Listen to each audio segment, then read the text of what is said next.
Hey everybody, welcome back to the channel. I'm Jason Rapoli with Rapoli Real Estate, and I really hope that you guys have been enjoying the new graphics and designs that we had done recently. Kristen and I thought it would be really nice to kind of redesign the way the channel looks with our information like on the top of the screen or on the side of the screen, so that way you guys know how to reach us either via email, text, or whatever you feel comfortable with. But in today's episode, we're going to talk about Mint Hill, North Carolina. We're going to go over some of the market numbers. We're going to go over some of the things you can do there, and we're going to go over some of the map information as well to see what's around, how far you are from Charlotte, and just some different spots and locations that might interest you. But without further ado, let's get into the video.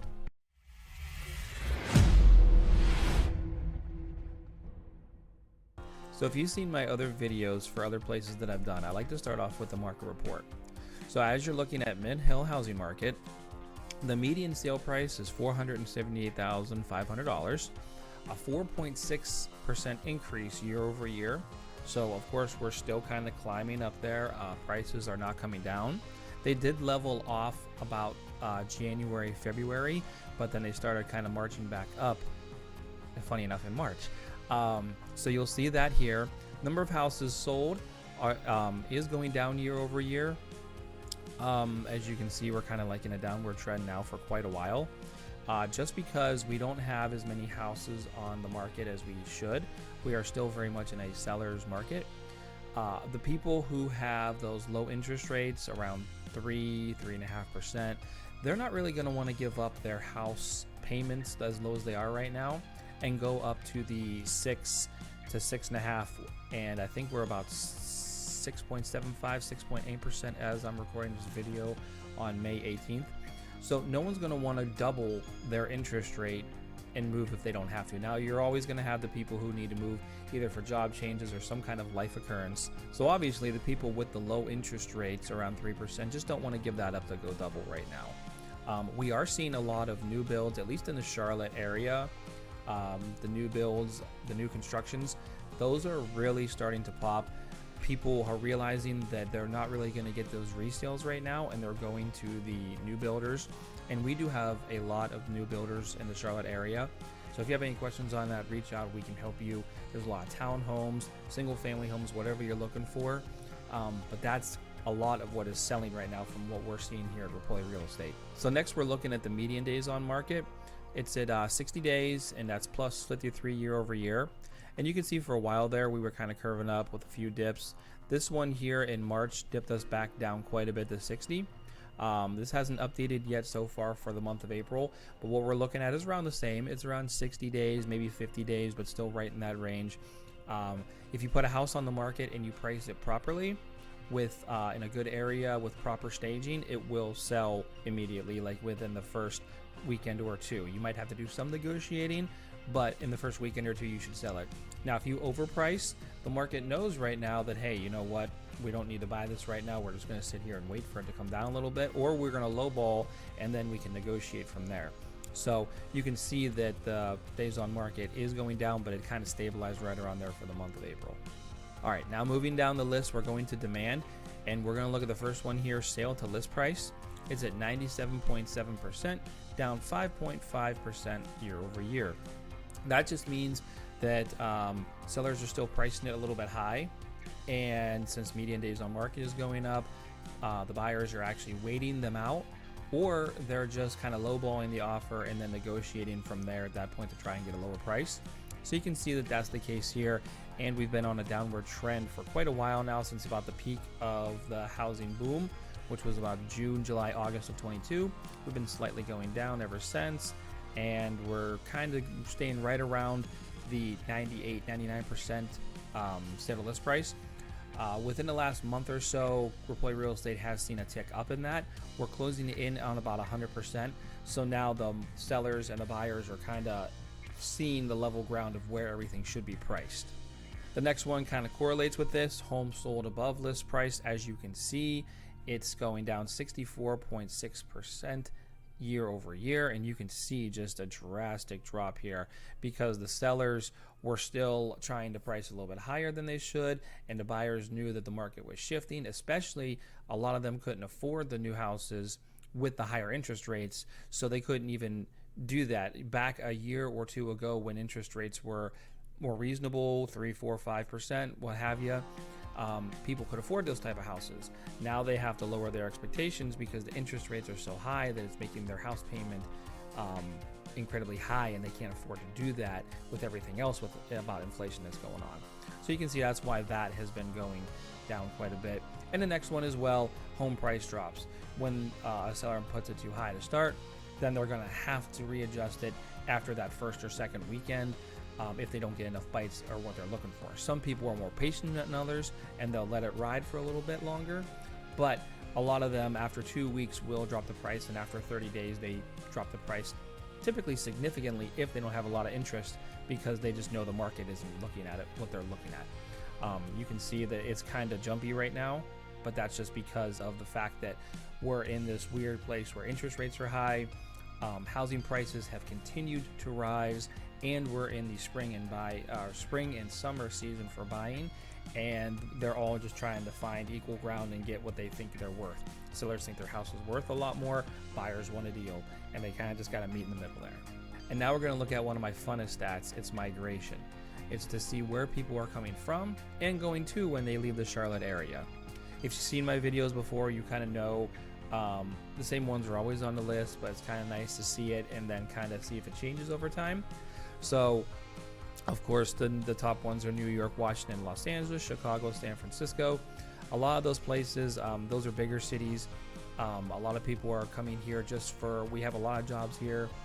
The taxes are pretty good. Job growth is really good. We have a lot of housing boom that's going on. So if you're an investor, you might want to come here. So a lot of people are coming from these cities.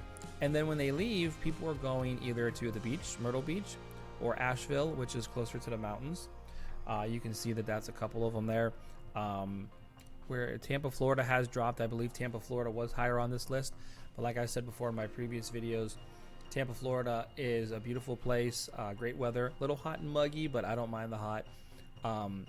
But the prices are starting to get really out of control, even for rentals and buyers.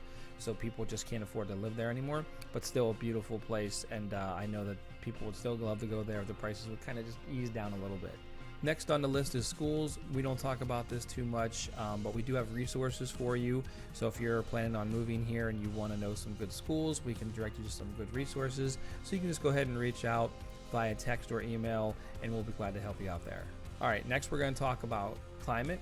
I don't need to tell you that it's pretty warm here mostly all year. There's going to be 8 or 9 months or so of 50s or above, typically 60s and above. This past calendar year, we didn't get any snow on record. That's the first time in the 5 years we've been here that we have not seen any snow. But if you do want snow, the mountains are only about 2.5 to 3 hours away in the one direction. So you only need to travel that little bit of time to get to the mountains so you can ski or do whatever you want. And then the opposite direction going toward the coast is about 2.5 to 3 hours to get to the beach. So that's why Charlotte is such a great location, because you have just a couple hours to the mountains one side, a couple hours to the beach on the other side, and there's so much to do in between that you will never run out of things to do here, and it's a great location. I did want to mention one more thing. I know hurricanes are kind of brought up and sometimes asked about. The first 2 years we lived here, we had a couple hurricanes come through, a couple directly from the coast, but nothing really hampered us too much. We had a lot of rain, some thunderstorms, localized flooding, but nothing crazy, just because we're more inland, so we didn't have to worry about that too much. And then of course from the Gulf, if it comes up the Gulf and rides up the coast, you usually get a pretty good amount of rain there. But for the most part, the 5 years we've been here have not been an issue with any type of hurricanes that we've had to worry about so far living just south of Charlotte. Last thing I'll briefly touch on is transportation. If you're in the downtown area of Mint Hill, they all have like little shops and stuff. You can walk around or bike around down there, but you will need a vehicle to get to most places of employment or anything you want to do there. So that's why it doesn't give much high scores for car dependency or bike dependency. But if you're in the downtown area with little shops, you'll be good there. But if you want to get around, you will need a vehicle. So now we're going to move on to things to do in Mint Hill if you decide to move there. Not only is it a great location because it gives you access to Charlotte that's not far away, and then like I mentioned with the mountains and the beaches, but if you're there, Stevens Creek Nature Center is a really nice preserve that you can go and visit. It's a really nice nature area, so if you're into that. And the North Carolina Korean War Memorial, that's actually pretty cool too. I'm going to actually open this up, and now we're going to kind of look through it. So this would be a nice little place to visit. I know Memorial Day is coming up, and to take your family or just to go with yourself and visit these locations is pretty cool. You learn a lot.